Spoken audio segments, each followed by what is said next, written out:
The universe was born.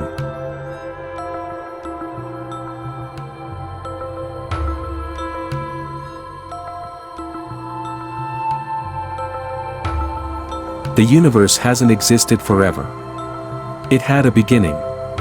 Around 13.82 billion years ago, all matter, energy, space, and even time, came into existence in a tremendous explosion known as the Big Bang.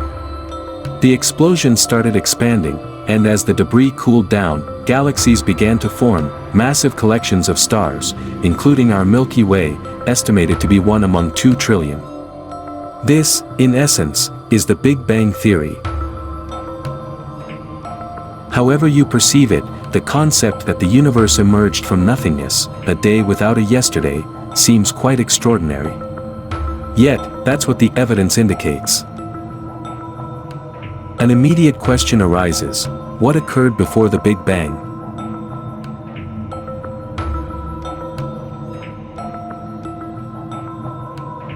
The reluctance to confront this challenging question is why many scientists initially resisted accepting the idea of the Big Bang and had to be convinced against their will. It was hot when it was young. The most widely accepted cosmological model is that of the Big Bang. This was proven since the discovery of the cosmic microwave background radiation, or CMBR.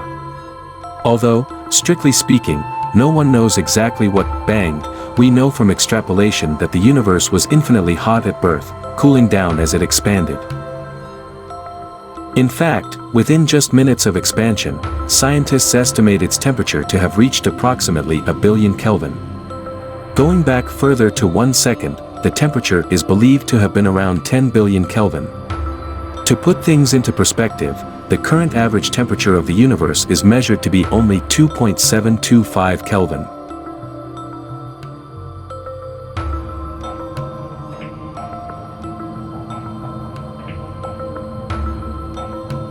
It will be cold when it grows old. Observations, particularly of galaxies located farthest from us, indicate that the universe is expanding at an accelerated pace.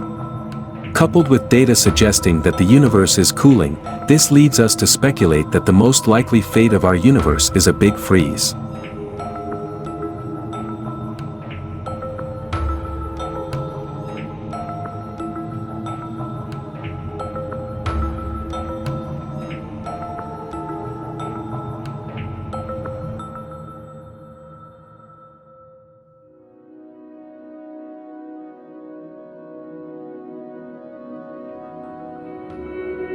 There is a supermassive black hole at the heart of every galaxy.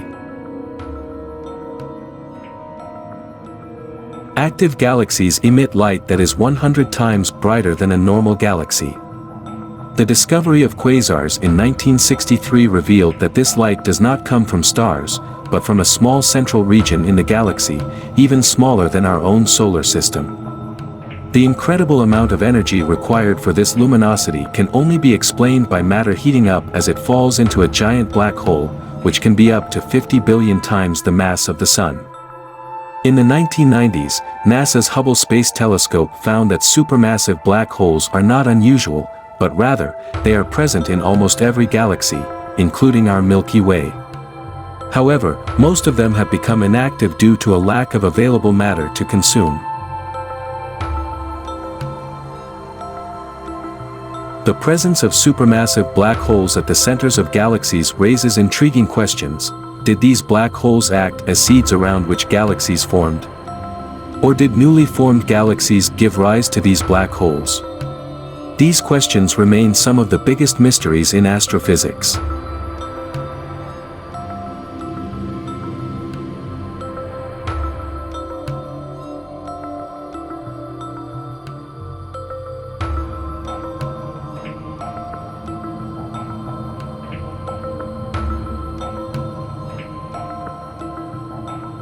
"95% of the universe is invisible."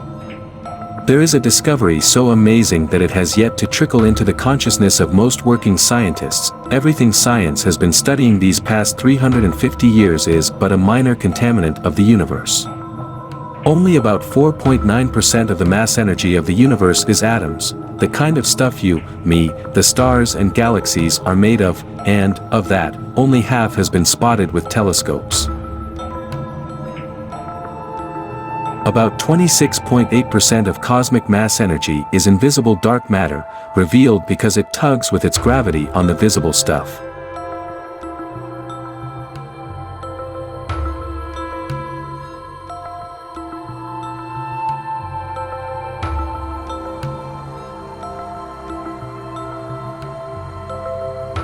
There is no such thing as the universe's center. Nope. The Earth is not the center of the universe.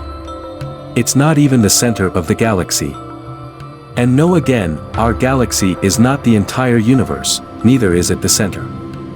Don't hold your breath, but the universe has no center. Every galaxy is expanding away from one another.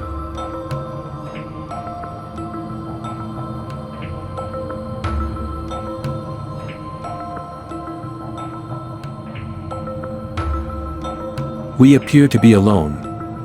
With an estimated count of approximately 100 sextillion stars in the universe, and possibly more planets than stars, it is astonishing that we have only found one place where life exists, Earth.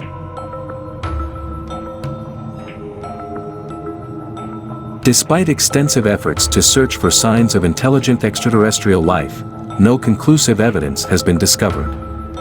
It is interesting to consider that if such life forms do exist elsewhere, not only should we have detected some indications of their presence, but they might have already visited us.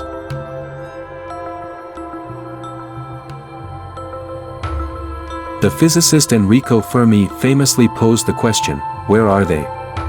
Some astronomers suggest that the answer could be that we are indeed alone, being the first technological civilization to emerge.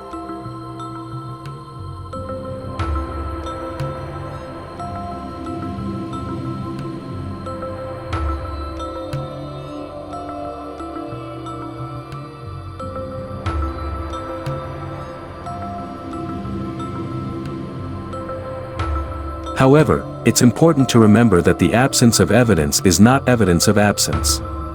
The transition from single-celled organisms to complex life on Earth took 3 billion years, indicating that this step may be exceedingly challenging. It is possible that technological civilizations like ours are rare, and their existence may be brief. It is conceivable that we have missed encountering other civilizations by millions or billions of years.